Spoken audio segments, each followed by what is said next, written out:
கொடுக்கப்பட்டிருக்கிற இந்த program if else conditional ஸ்டேட்மெண்ட்ஸை யூஸ் பண்ணி எழுதப்பட்டிருக்கு.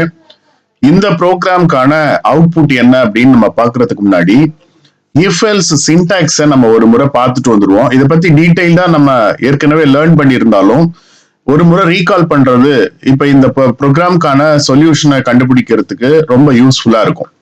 இஃப் கண்டிஷன் கர்லி பிரேஸ்க்குள்ள ட்ரூ பிளாக், எல்ஸ் மறுபடியும் ஒரு கர்லி பிரேஸ் கொடுத்துருக்கு ஃபால்ஸ் பிளாக். இதுல இஃப்ங்கிறது கீவேர்ட், கண்டிஷன்ங்கிறது ஒரு எக்ஸ்பிரஷனா இருக்கணும். இது என்ன எக்ஸ்பிரஷனாலாம் இருக்கலாம் அப்படின்னா, நார்மலா இது ஒரு கம்பேரிட்டிவ் எக்ஸ்பிரஷனா இருக்கலாம். நம்ம கிரேட்டர் தென் லெஸ் தென் போட்டு எழுதியிருப்போம் இல்லையா, அந்த மாதிரியான எக்ஸ்பிரஷனா இருக்கலாம். இல்லைன்னா லாஜிக்கல் அண்டு ஆறு நாட்டு இந்த மாதிரி போட்டு லாஜிக்கல் எக்ஸ்பிரஷன்ஸ், அந்த மாதிரி லாஜிக்கல் எக்ஸ்பிரஷனா இருக்கலாம். ஆக மொத்தத்துல இந்த கண்டிஷன் அப்படிங்கறதனுடைய ரிசல்ட் ட்ரூ அல்லது ஃபால்ஸ் அப்படின்னு வர்றது மாதிரியான எக்ஸ்பிரஷன் இருக்கணும். நம்பர் கூட இருக்கலாம். இப்ப நம்பர்ல பாத்தீங்கன்னா 0 அப்படிங்கிறது இதை நம்ம ஃபால்ஸ் அப்படின்னு எடுத்துக்குவோம். அதே மாதிரி நான் ஜீரோ வேல்யூஸ் அப்படிங்கிறது எந்த வேல்யூ வேணாலும் இருக்கலாம். அதாவது பாசிட்டிவாவும் இருக்கலாம், நெகட்டிவாவும் இருக்கலாம். ஸோ பாசிட்டிவ் ஆர் நெகட்டிவ் எதுவுமே நான் ஜீரோ வேல்யூவா இருக்கும். இந்த நான் ஜீரோ வேல்யூஸ் எல்லாம் நம்ம ட்ரூ அப்படின்னு எடுத்துக்குவோம். இந்த கண்டிஷன் அப்படிங்கிறது ட்ரூ அப்படிங்கிறதா இருந்தது அப்படின்னா, ட்ரூவா இருந்தது அப்படின்னா எக்ஸிக்யூட் ஆக வேண்டிய ஸ்டேட்மெண்ட்ஸ் எல்லாத்தையும் தான் இந்த கர்லி பிரேசஸ்குள்ளார நம்ம போட்டிருப்போம். அதுதான் ட்ரூ பிளாக் அப்படின்னு நம்ம சொல்றோம். இந்த இஃப்க்கு தொடர்ந்து வரக்கூடியது ட்ரூ பிளாக். இந்த ட்ரூ பிளாக்ல சிங்கிள் ஸ்டேட்மெண்ட் மட்டும்தான் இருந்தது அப்படின்னா இந்த கர்லி பிரேஸ்ங்கிறது பியூர்லி ஆப்ஷனல், அது இருக்க வேண்டிய அவசியம் இல்லை. ஒருவேளை இந்த ட்ரூ பிளாக் மல்டிபிள் ஸ்டேட்மெண்டா, மோர் தென் ஒன் ஸ்டேட்மெண்ட், ஒன்றுக்கும் மேற்பட்ட ஸ்டேட்மெண்ட்ஸ் இருந்தது அப்படின்னா அதை நம்ம காம்பவுண்ட் ஸ்டேட்மெண்ட் அப்படின்னு சொல்லுவோம். அதுக்கு கட்டாயமா இந்த கர்லி பிரேசஸ் இருக்கணும். சேஃப் சைடு நீங்க சிங்கிள் ஸ்டேட்மெண்ட்டுக்கே கூட கர்லி பிரேஸ் போட்டுக்கலாம், அதனால ஒரு தப்பும் இல்லை. எல்ஸ் அப்படிங்கிற இந்த கீவேர்டுக்கான இந்த ஃபால்ஸ் பிளாக் எப்ப எக்ஸிக்யூட் ஆகும் அப்படின்னா, இந்த கண்டிஷனோட வேல்யூ ஃபால்ஸ் அப்படின்னு இருந்தால் மட்டும்தான் இந்த எல்ஸ் பிளாக் எக்ஸிகியூஷன் ஆகும். கொடுத்திருக்கிற கண்டிஷனுடைய ரிசல்ட் ட்ரூவா இருக்கலாம் அல்லது ஃபால்ஸா இருக்கலாம். ட்ரூவா இருந்ததுன்னா ட்ரூ பிளாக், கண்டிஷனோட வேல்யூ ஃபால்ஸா இருந்ததுன்னா எல்ஸ்ல இருக்கிற இந்த ஃபால்ஸ் பிளாக் எக்ஸிக்யூட் ஆகும். இந்த சின்டாக்ஸை நல்லா பார்த்துக்குங்க. இதன் அடிப்படையில தான் நம்ம அடுத்த ப்ரோக்ராம பார்க்க போறோம். இப்ப இந்த ப்ரோக்ராம்ல எக்ஸ் அப்படிங்கிற இந்த வேரியபிள்ல 10ங்கிற ஒரு வேல்யூ கொடுக்கப்பட்டிருக்கு. இஃப் எக்ஸ் கிரேட்டர் தென் 5, அது கீழே இந்த ட்ரூ பிளாக்ல echo X is greater than 5ன்னு ஒரு ஸ்ட்ரிங் டபுள் கோட்ஸ்ல போட்டிருக்கு இல்லையா, இது ஒரு complete string. Else echo X is not greater than 5ன்னு இன்னொரு ஸ்டேட்மெண்ட் இருக்கு. எக்ஸோட வேல்யூ 10, இங்க என்ன எழுதிருக்கோம்னா எக்ஸ் கிரேட்டர் தென் 5 அப்படி எழுதுறோம். இஃப் அப்படின்னு இருந்தா நம்ம ஏற்கனவே படிச்சிருப்போம், இருந்தால் அப்படிங்கிற மாதிரி நம்ம எடுத்துக்கணும். ஸோ இஃப் எக்ஸோட வேல்யூ 5க்கு கிரேட்டராக இருந்தால் இப்ப இருக்குதான்னு பார்க்கணும். எக்ஸோட வேல்யூ 10 இல்லையா, அப்ப 10 கிரேட்டர் தென் 5 தான், அப்ப கரெக்ட். அப்ப இந்த கண்டிஷனுடைய ரிசல்ட் என்னன்னா ட்ரூன்னு வர்றதுனால இஃப்க்கு கீழே இருக்கக்கூடிய இந்த ஸ்டேட்மெண்ட் நமக்கு அவுட்புட்டா வரும். அதாவது எக்ஸ் இஸ் கிரேட்டர் தென் 5ங்கிற அவுட்புட். ஒருவேளை இந்த இடத்துல 10க்கு பதிலா இப்ப ஒரு 4 அப்படின்னு ஒரு வேல்யூ இருக்குன்னு வச்சுக்கோங்க. இப்ப இந்த ஸ்டேட்மெண்ட்டை நீங்க ரீட் பண்ணி பாருங்க.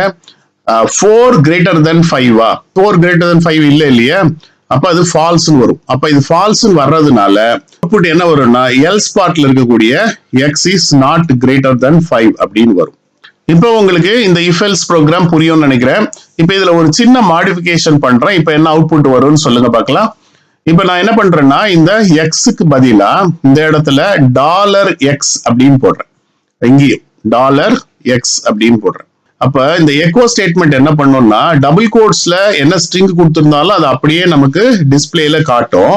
அதே நேரத்துல எக்கோல ஒரு வேரியபிள் கொடுத்தோம் அப்படின்னா, இப்ப எக்ஸ் அதாவது $xங்கிறது ஒரு வேரியபிள் கொடுத்தோம்னா அந்த வேரியபிளை அப்படியே காட்டாது, ஆனா அதனுடைய வேல்யூவை அப்படியே காட்டும். இப்ப எக்ஸ்ல என்ன வேல்யூ இருக்கு, 10 இருக்கிறதுனால எனக்கு அவுட்புட் எப்படி வரும் அப்படின்னா 10 இஸ் கிரேட்டர் தென் 5 அப்படின்னு வரும். அதனால எக்ஸாம்ல இந்த மாதிரி ஒரு கொஸ்டின் நமக்கு வரும்போது இந்த எக்கோ ஸ்டேட்மெண்ட்ல என்ன இருக்கு அப்படிங்கறதையும் நீங்க கேர்ஃபுல்லா பார்க்கணும். இந்த கண்டிஷனையும் பார்க்கணும், என்ன அவுட்புட் எக்ஸாக்டா நம்ம எழுதணுங்கிறதையும் பார்க்கணும். பிராக்டிக்கலா சில ஸ்டூடெண்ட்ஸ் என்ன பண்றாங்கன்னா அவுட்புட் எழுதுறப்ப இந்த எக்கோல இருக்கிற இந்த டபுள் கோட்ஸோட சேர்த்து எழுதுறாங்க. அது தப்பு. எக்கோவை வந்து எப்படி எக்ஸாக்ட் அவுட்புட்டை ப்ரொடியூஸ் பண்ணமோ அதே மாதிரி தான் நம்ம எழுதணும். இப்போ உங்களுக்கு இந்த எக்ஸாம்பிள் ப்ரோக்ராம் புரிஞ்சிருக்கும் அப்படின்னு நினைக்கிறேன். மார்ச் 23ல இதே மாதிரி ஒரு ப்ரோக்ராம் பப்ளிக் எக்ஸாம்ல கேட்கப்பட்டிருக்கு. அதுவும் கொஸ்டின் நம்பர் 38A அப்படின்னா 5 மார்க் கொஸ்டின். இப்ப முதல்ல இந்த கொஸ்டினை நம்ம அனலைஸ் பண்ணுவோம். இந்த ப்ரோக்ராமை பொறுத்த வரைக்கும் 2 வேரியபிள் கொடுத்துருக்காங்க. ஒன்னு வந்து பாஸ் மார்க், இதுல வேல்யூ 35 இருக்கு. ஸ்டூடெண்ட் மார்க், இதோட வேல்யூ 70. கண்டிஷன் என்னன்னா student mark greater than or equal to pass mark. இந்த கண்டிஷன் ட்ரூவா இருந்துச்சு அப்படின்னா எக்கோ ஸ்டேட்மெண்ட்ல the student is eligible for promotionங்கிற ஸ்டேட்மெண்ட் நமக்கு அவுட்புட்டா கிடைக்கும். அப்படி இல்லைன்னா எல்ஸ், அதாவது இந்த கண்டிஷன் ஃபால்ஸா இருந்துச்சு அப்படின்னா the student is not eligible for promotion இந்த ஸ்டேட்மெண்ட் நமக்கு அவுட்புட்டா வரும். ஓகே, இப்ப இந்த கண்டிஷனோட ரிசல்ட் என்ன அப்படின்னு பார்க்கலாம்.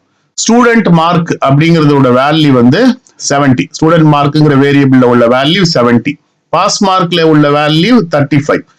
Is student mark greater than pass mark? Student mark pass மார்க்கை விட பெருசா? ஆமா, ஸ்டூடெண்ட் மார்க் 70, பாஸ் மார்க் 35 இருக்கிறதுனால ஸ்டூடெண்ட் மார்க்குங்கிறது பாஸ் மார்க்கை விட அதிகம், கிரேட்டர் than தான்.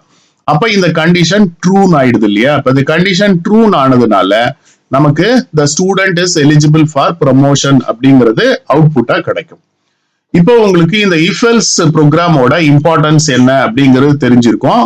இந்த மாதிரி ஒரு ப்ரோக்ராம் எக்ஸாம்ல வந்துச்சு அப்படின்னா நீங்க ஈஸியா இதை அட்டன் பண்ணி மார்க் எடுத்துருவீங்க அப்படின்னு நான் நம்புறேன். ஓகே, இப்போ நம்ம அடுத்த ப்ரோக்ராமுக்கு போகலாம். இந்த ப்ரோக்ராம் இஃப் எல்ஸ் எல்ஸ்ங்கிற இந்த மல்டிபிள் இஃப் எல்ஸ் ஸ்டேட்மெண்ட் இருக்கக்கூடிய ஒரு ஸ்ட்ரக்சர். இதை நம்ம நெஸ்டட் இஃப் எல்ஸ்ன்னு சொல்லுவோம், அல்லது இஃப் எல்ஸ் ஸ்டேட்மெண்ட், இல்லைன்னா இஃப் எல்ஸ் லேடர் அப்படின்னு சொல்லுவோம். இந்த ப்ரோக்ராமை நம்ம அனலைஸ் பண்றதுக்கு முன்னாடி இதுக்கான சின்டாக்ஸை நம்ம வேகமா பார்த்துட்டு வந்துருவோம். இந்த சின்டாக்ஸ்ல நம்ம ஏற்கனவே கிளாஸ்ல பார்த்துருக்கோம், இருந்தாலும் ஒரு சின்ன ரீகால். இஃப் கண்டிஷன், அதாவது இந்த கண்டிஷன் ட்ரூவா இருந்தால் அது எக்ஸிக்யூட் ஆக வேண்டிய ஸ்டேட்மெண்ட்டை நம்ம அடுத்த இதுல கொடுத்துருக்கோம், இந்த கர்லி பிரேஸ்க்குள்ள கொடுத்துருக்கோம். ஒருவேளை இந்த கண்டிஷனோட ரிசல்ட் ட்ரூன்னு இல்லாமல் ஃபால்ஸ் அப்படின்னு இருந்தா இந்த கண்ட்ரோல் நேரா எங்க வந்துடும்னா அடுத்த எல்ஸ் இஃப்க்கு வந்துடும். இங்கேயும் இஃப் தான் இருக்கிறதுனால இங்க கண்டிஷன் இருக்கும். எங்கெல்லாம் இஃப்னு இருக்கோ அது பக்கத்துல ஒரு கண்டிஷன் கட்டாயமா இருக்கும். இந்த கண்டிஷனோட ரிசல்ட்டும் என்னவா இருக்கலாம்னா இது ட்ரூவா இருக்கலாம் அல்லது ஃபால்ஸா இருக்கலாம். இந்த கண்டிஷனோட ரிசல்ட் ட்ரூவா இருந்தது அப்படின்னா இந்த பிரேஸ், அதாவது இந்த இஃப் எல்ஸ்க்கு கீழே இருக்கக்கூடிய இந்த பிளாக் ஆஃப் கோட் வந்து எக்ஸிக்யூட் ஆகும். ஒருவேளை இந்த கண்டிஷனோட ரிசல்ட் ட்ரூவா இல்லாம ஃபால்ஸா இருந்துச்சு அப்படின்னா இது அடுத்த எல்சிஃப்க்கு பாஸ் ஆகும். அடுத்த எல்சிஃப்லயும் நம்ம ஒரு கண்டிஷன் தான் கொடுத்துருக்கோம். ஸோ இந்த கண்டிஷனும் என்னவா இருக்கலாம்னா ஒரு ட்ரூவா இருக்கலாம் அல்லது வந்து ஃபால்ஸா இருக்கலாம். இது ட்ரூவா இருந்தது அப்படின்னா இதுக்கு கீழே இருக்கக்கூடிய இந்த பிளாக் ஆஃப் கோடு, அதாவது இந்த எல்சிஃப்க்கு கீழே இருக்கக்கூடிய இந்த பிளாக் ஆஃப் கோடு எக்ஸிக்யூட் ஆகும். ஒருவேளை இந்த கண்டிஷனோட ரிசல்ட் ட்ரூவா இல்லாம ஃபால்ஸா இருந்தது அப்படின்னா கடைசியா இது இங்க இருக்கக்கூடிய எல்ஸ் பார்ட்டுக்கு வந்துடும். இந்த எல்ஸ் பார்ட்ல கண்டிஷன் எதுவுமே இல்லாததுனால இது டைரக்டா இங்க இருக்கக்கூடிய கோடை எக்ஸிக்யூட் பண்ணிடும். இப்ப இந்த சின்டாக்ஸ்ல இருந்து நம்ம என்ன தெரிஞ்சுக்கிறோம் அப்படின்னா, இப்ப முதல் கொடுத்திருக்கிற கண்டிஷன் ட்ரூவா இருந்துச்சு அப்படின்னா அது கீழே இருக்கிற ஸ்டேட்மெண்ட் அல்லது அடுத்த எல்சிஃப்க்கு அது பாஸ் ஆகும். இந்த மாதிரி ஒரு எல்சிஃப்கா பாஸ் ஆகும்.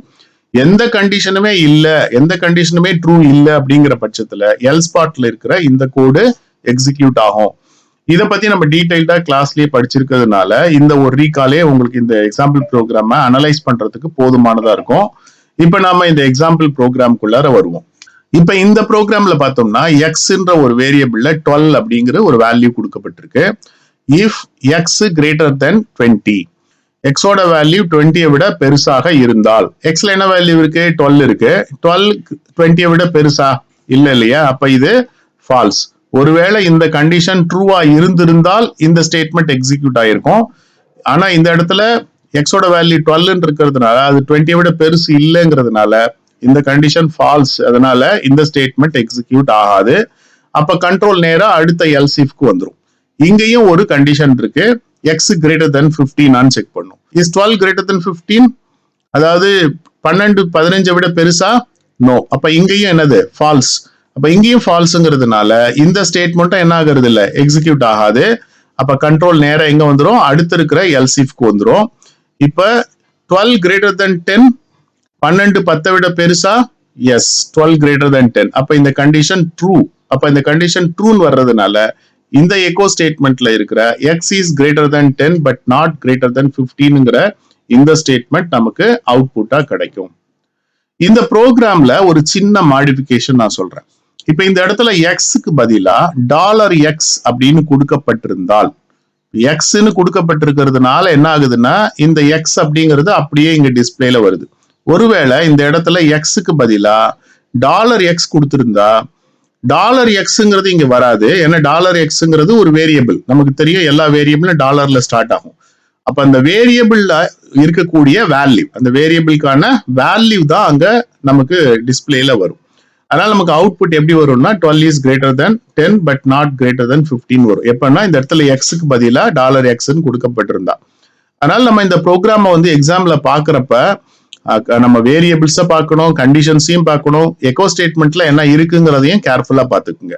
ஓகே, இப்ப இந்த ப்ரோக்ராம் ஒரு சின்ன இன்னொரு மாடிஃபிகேஷன் பண்றேன். இந்த இதில் 12க்கு பதிலா நான் இப்ப 1 அப்படிங்கிற ஒரு வேல்யூ கொடுக்குறேன்.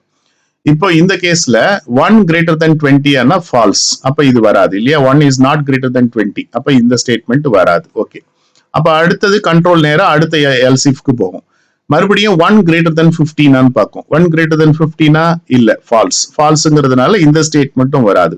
அப்ப கண்ட்ரோல் அகைன் மூணாவதா இருக்கிற எல்சிஃப்க்கு போகும். இப்ப 1 greater than 10 அதுவும் இல்ல, அதுவும் ஃபால்ஸ். அப்ப இங்கேயும் ஃபால்ஸ்ங்கிறதுனால கண்ட்ரோல் நேரம் எங்க வந்துடும், அடுத்தது எல்ஸ்க்கு வந்துடும். எல்ஸ்ல கண்டிஷன்ஸ் கிடையாதுங்கிறதுனால, கண்டிஷனே இல்லைங்கிறதுனால பை டிஃபால்ட் இந்த statement x is not greater than 10 அப்படிங்கிற வேல்யூ தான் நமக்கு அவுட்புட்டா கிடைக்கும். இந்த ப்ரோக்ராம் உங்களுக்கு புரிஞ்சிருக்கும்னு நினைக்கிறேன். எக்ஸாம்ல இந்த ப்ரோக்ராம் வந்துச்சுன்னா அல்லது இதே மாதிரியான ப்ரோக்ராம் வந்துச்சுன்னா நீங்க ஈஸியா மார்க் ஸ்கோர் பண்ணுவீங்கன்னு நம்புறேன். அடுத்தது இந்த ப்ரோக்ராம் பார்க்கலாம். இது வந்து ஸ்விட்ச் யூஸ் பண்ணியிருக்கிற ஒரு ப்ரோக்ராம். இப்ப இந்த ப்ரோக்ராமை நம்ம அனலைஸ் பண்றதுக்கு முன்னாடி ஸ்விட்சுக்கான சின்டாக்ஸ் என்னங்கிறத வேகமா பார்த்துட்டு வந்துருவோம். இதை நம்ம கிளாஸ்ல ஏற்கனவே பார்த்துருக்கோம், பட் இருந்தாலும் இன்னொரு முறை நம்ம ரீகால் பண்ணலாம். ஸ்விட்சுங்கிறது கீவேர்ட், எக்ஸ்பிரஷன் அப்படிங்கிறது ஒரு வேல்யூவை இருக்கக்கூடிய ஒரு எக்ஸ்பிரஷனா இருக்கும். இதுல கேஸ் அப்படிங்கிறது அதாவது இன்கேஸ் அப்படின்னு நம்ம சொல்லுவோம் இல்லையா, அதுக்கான கீவேர்ட். கேஸ்ங்கிறது ஒரு கீவேர்ட். இங்க வேல்யூ அப்படிங்கிறது இந்த எக்ஸ்பிரஷன்ல இருக்கக்கூடிய ஒரு வேல்யூவா இருக்கும். இந்த எக்ஸ்பிரஷன்ல இருக்கக்கூடிய வேல்யூ இந்த வேல்யூவா இருந்துச்சு அப்படின்னா, இன்கேஸ் எக்ஸ்பிரஷனுடைய வேல்யூ இதுவா இருந்தது அப்படின்னா என்ன கோட் எக்ஸிக்யூட் ஆகணுங்கிறது இந்த கோட் டு பி எக்ஸிக்யூட்டட்ல இருக்கணும். இந்த கோட் எக்ஸிக்யூட் ஆனதுக்கு அப்புறம் ஃபர்தரா இருக்கிற எந்த கோடும் எக்ஸிக்யூட் ஆகக்கூடாதுங்கிறதுனால நம்ம பிரேக்குங்கிற கீவேர்டை யூஸ் பண்றோம். ஒருவேளை இந்த வேல்யூ இந்த எக்ஸ்பிரஷன்ல இல்லாத பட்சத்துல அடுத்த கேஸை நம்ம செக் பண்ணுவோம். இந்த கேஸ் இந்த வேல்யூ இருந்ததுன்னா, இன்கேஸ் இந்த வேல்யூ இருந்ததுன்னா இந்த கோட் எக்ஸிக்யூட் ஆகும். இந்த கோட் எக்ஸிக்யூட் ஆயிடுச்சுன்னா ஃபர்தரா இருக்கிற கோட் எக்ஸிக்யூட் ஆகக்கூடாதுங்கிறதுனால பிரேக் கொடுக்குறோம். இந்த மாதிரி நாம பல கேஸ் ஸ்டேட்மெண்ட்ஸை எழுதலாம். கொடுத்துருக்கக்கூடிய எந்த கேஸ்லயுமே அது ஃபிட் ஆகல அப்படின்னா, எந்த கேஸ்க்குமே அது மேட்ச் ஆகல அப்படின்னா பை டிஃபால்ட் அப்படிங்கிற கீவேர்ட்ல இருக்கக்கூடிய இந்த கோடு வந்து எக்ஸிக்யூட் ஆகும். இப்ப இந்த சின்டாக்ஸ் உங்களுக்கு ரீகால் ஆயிருக்கும் அப்படின்னு நினைக்கிறேன். இப்ப நம்ம இந்த ப்ரோக்ராமை அனலைஸ் பண்ணலாம். இந்த ப்ரோக்ராம்ல எக்ஸ்ங்கிற வேரியபிள்ல 10 அப்படிங்கிற ஒரு வேல்யூ கொடுக்கப்பட்டிருக்கு. ஸ்விட்ச் எக்ஸ், அதாவது எக்ஸ்ங்கிற இந்த வேரியபிள இங்க சப்ஸ்டியூட் பண்ணியிருக்கோம்.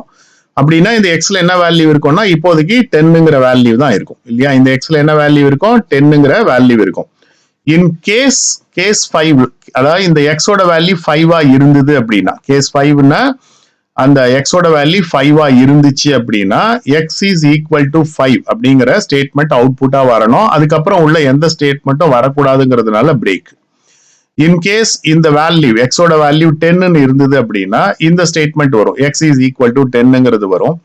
ஒருவேளை இந்த எக்ஸ்ல 15 அப்படிங்கிற வேல்யூ இருந்ததுன்னா எக்ஸ் ஈக்குவல் டு 15 அப்படின்னு வரணும். இப்ப கொடுத்துருக்கக்கூடிய இந்த 3 கேஸ்லயுமே இந்த 3 வேல்யூமே இந்த எக்ஸ்ல இல்லைன்னா டிஃபால்ட்ல இருக்கிறது வரும். இப்ப இந்த ப்ரோக்ராமை பொறுத்த வரைக்கும் எக்ஸ்ல என்ன இருக்குன்னா 10 இருக்கிறதுனால கேஸ் 10ல இது வந்து ஃபிட் ஆகும், கேஸ் 10க்கு மேட்ச் ஆகும். அதனால நமக்கு அவுட்புட் என்ன வரும்னா எக்ஸ் இஸ் ஈக்குவல் டு 10 அப்படின்னு வந்துடும். பிரேக் இருக்கிறதுனால ஃபர்தரா இருக்கிற இந்த 2 ஸ்டேட்மெண்ட்டும் வராது. இப்ப இந்த ப்ரோக்ராம்ல ஒரு சின்ன மாடிஃபிகேஷன் பண்றேன். இந்த இடத்துல நான் வந்து 10க்கு பதிலா 1 அப்படின்னு ஒரு வேல்யூ இருந்தது அப்படின்னா என்ன வரும்னு பார்க்கலாம். இப்ப ஸ்விட்ச்ல எக்ஸ் சப்ஸ்டியூட் ஆகுது. இப்ப எக்ஸ்ல என்ன இருக்குன்னா 1 இருக்கு இல்லையா? கேஸ் 5 அதாவது எக்ஸ்ல 5 இருக்கா? இல்ல. அப்ப இந்த ஸ்டேட்மெண்ட் கிடையாது, இது வராது. அடுத்த கேஸ்க்கு வரும். கேஸ் 10 இல்ல, ஏன்னா அங்க இருக்கிறது 1ன்றதுனால. கேஸ் 15 இல்ல. இப்ப இது எதுவுமே இல்ல அப்படின்னா டிஃபால்ட்டா இங்க இருக்கக்கூடிய எக்கோல இருக்கக்கூடிய டிஃபால்ட்ல இருக்கக்கூடிய x is not equal to 5, 10, or 15 அப்படிங்கிற இந்த ஸ்டேட்மெண்ட் தான் நமக்கு அவுட்புட்டா கிடைக்கும். அடுத்தது இன்னொரு சின்ன மாடிஃபிகேஷன் என்னன்னா, இந்த எக்ஸ் அப்படின்னு கொடுத்துருக்கோம் இல்லையா, எக்கோ ஸ்டேட்மெண்ட்ல எக்ஸ் இருக்கு இல்லையா, ஒருவேளை எக்ஸாம்ல இந்த எக்ஸுக்கு பதிலா $x கொடுத்திருந்தால் என்ன அவுட்புட்டா வரும்? இங்க எக்ஸ் இருக்கிறதுனால எக்கோ வந்து எக்ஸ் அப்படியே டிஸ்பிளே பண்ணிருச்சு. $x கொடுத்திருந்தா $xங்கிறது வேரியபிள் இல்லையா, நமக்கு தெரியும் வேரியபிள் எல்லாம் டாலர் சிம்பிளோட ஸ்டார்ட் ஆகும். எக்கோ என்ன பண்ணும்னா வேரியபிள்ஸ் இருந்துச்சுன்னா வேரியபிளோட வேல்யூஸை தான் அது வந்து நமக்கு ஷோ பண்ணும். அதனால நீங்க எக்ஸாம்ல இந்த மாதிரி ப்ரோக்ராம் வர்றப்ப நீங்க ஒவ்வொரு வேரியபிளையும் கேர்ஃபுல்லா பார்க்கணும். அதே மாதிரி எக்கோ ஸ்டேட்மெண்ட்ல இருக்கிற அந்த ஸ்ட்ரிங் இருக்கு இல்லையா, ஸ்டேட்மெண்ட்ஸ் இருக்கு இல்லையா, அதையும் நீங்க கேர்ஃபுல்லா பார்த்து தான் அதுக்கான அவுட்புட்டை எழுதணும். இப்போ உங்களுக்கு இந்த ப்ரோக்ராம் புரியும்னு நினைக்கிறேன். இதே ப்ரோக்ராம் ஒரு சின்ன மாடிஃபிகேஷனோட March 25 பப்ளிக் எக்ஸாம்ல 29th கொஸ்டினா வந்திருக்கு. அதாவது இது ஒரு 3 மார்க் கொஸ்டின். இதுல பாத்தீங்கன்னா எக்ஸ் ஈக்குவல் டு 5 இருக்கு, ஸ்விட்ச்ல எக்ஸ் சப்ஸ்டியூட் ஆகுது. ரொம்ப சிம்பிள். கேஸ் 5 அதாவது எக்ஸோட வேல்யூ 5 இருந்தா எக்ஸ் இஸ் ஈக்குவல் டு 5 வரணும். கேஸ் 10 அதாவது எக்ஸோட வேல்யூ 10 இருந்தா எக்ஸ் இஸ் ஈக்குவல் டு 10 வரணும். கேஸ் 15 எக்ஸோட வேல்யூ 15 இருந்தா எக்ஸ் ஈக்குவல் டு 15 வரணும். எதுவுமே இல்லைன்னா பை டிஃபால்ட்டுங்கிற கீவேர்டுக்குள்ளது வரணும். இது ரொம்ப சிம்பிள், பார்த்த உடனே நமக்கு சொல்லிடுவோம். எக்ஸ்ல 5 இருக்கு, அப்ப கேஸ் 5 தான் அங்க மேட்ச் ஆகுது. அதனால நமக்கு அவுட்புட் என்ன வரும்னா எக்ஸ் இஸ் ஈக்குவல் டு 5 அப்படிங்கிறது வரும். இப்போ இந்த சாப்டர்ல இருக்கக்கூடிய if else, if else if else, அதே மாதிரி ஸ்விட்ச் ஸ்டேட்மெண்ட் இருக்கக்கூடிய ப்ரோக்ராம்ஸ் உன்னுடைய இம்பார்ட்டன்ஸ் என்னங்கிறது உங்களுக்கு புரிஞ்சிருக்கும். இதுல பப்ளிக்ல வந்த கொஸ்டின்ஸையும் நம்ம அனலைஸ் பண்ணியிருக்கோம். இந்த ஏரியால இருந்தா இஃப் எல்ஸ் இஃப் எல்ஸ் அல்லது ஸ்விட்ச்ல இருந்து ஏதாவது ஒரு ப்ரோக்ராம் 2 மார்க்லயோ 3 மார்க்லயோ 5 மார்க்லயோ வந்தா நீங்க அதை எழுதி ஃபுல் மார்க் வாங்குவீங்க அப்படின்னு நம்புறேன். All the best.